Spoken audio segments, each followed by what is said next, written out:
জমি নিয়ে বিরোধে পাইকগাছায় একই পরিবারের 4 জনকে কুপিয়ে জখমের অভিযোগ। নিজস্ব প্রতিবেদক। খুলনার পাইকগাছা উপজেলার 13টি ইউনিয়নের জিরবুনিয়া এলাকায় পূর্ব শত্রুতা ও জমিজমা সংক্রান্ত বিরোধের জেরে একই পরিবারের 4 সদস্যকে দেশীয় অস্ত্র দিয়ে কুপিয়ে ও পিটিয়ে আহত করার অভিযোগ উঠেছে।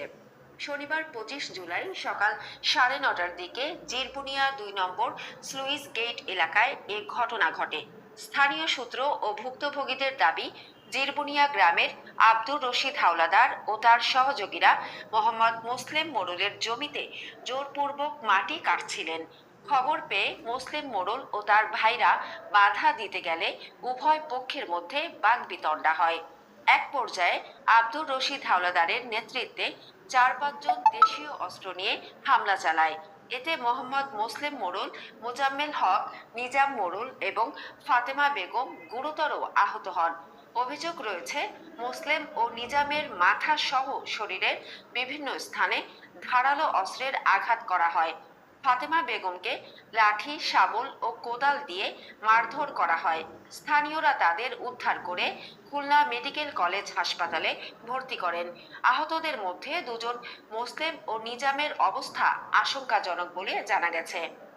এ বিষয়ে পাইকগাছা থানার ভারপ্রাপ্ত কর্মকর্তা ওসি জুলফিকার আলী বলেন, এখনো কেউ লিখিত অভিযোগ দেয়নি। অভিযোগ পেলে তদন্ত সাপেক্ষে আইনগত ব্যবস্থা নেওয়া হবে। এ ঘটনায় এলাকায় উত্তেজনা বিরাজ করছে।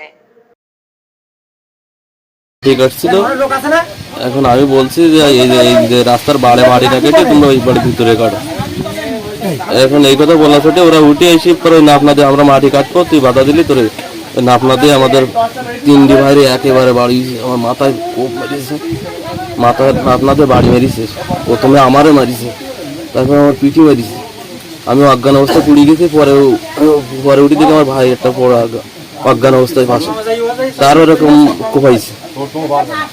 এগুলো করতেছে রশিদ হাওলাদার, ওর ভাইপো আমিরুল থেকে এইসবগুলো করাচ্ছে। মাটি না কাটিয়ে তোরা খোলাতে কাট, এই কথা কই আমি ছিলাম বাড়ির থেকে, আমি এসে দৌড়ে গিয়ে থাকি, 3 মারিয়ে ওরা বাড়ি চলে গেছে। ফালাই দিকে একদম মারিয়ে ফালাই ওরা বাড়ি চলে গেছে। বাড়ি ঘুমান্ত ছিলাম, সেইখান থেকে এসে দেখি কি ট্রলারে এরা, আমি তাড়াতাড়ি করে কি দেখতে আসলাম, এসে দেখি কি এই অবস্থা। বিপদের সময় আমি দেখলাম কি আগে কি তো বাঁচাই।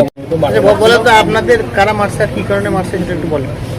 রশিদ আমার জায়গায় মাটি কাটতেছে, কাটলে আমরা বাধা দিতে গেছি, বাধা দিতে গেলে আমাকে পরে ওই দেশি অস্ত্র মানে সে সাপ নাপনা দিয়ে আর কোদাল দিয়ে আমায় আঘাত করি, আমায় পাঠাই ফেলাইছে। আমার ফুল অজ্ঞান, আমি আর কিছু ক্ষতি করিনি।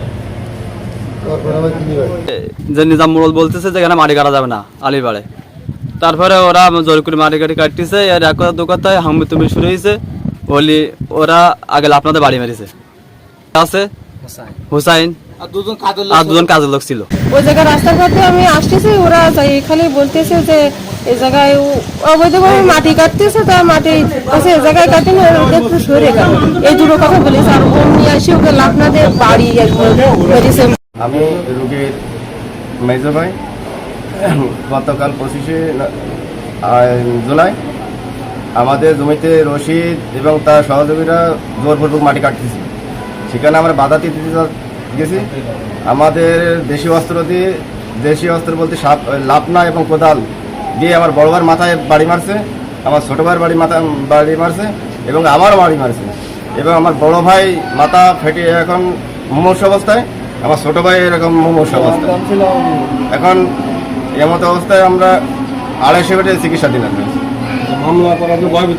হ্যাঁ, মামলা না করার জন্য বিভিন্ন জায়গাতে ফোন আসতেছে আমার কাছে, যাতে আমাদের জীবনাশয়ের একটা হুমকি চলছে বর্তমানে। আপনারা কি চান? আমরা এর সুষ্ঠু বিচার এবং সুন্দর একটা সমাধান চাই।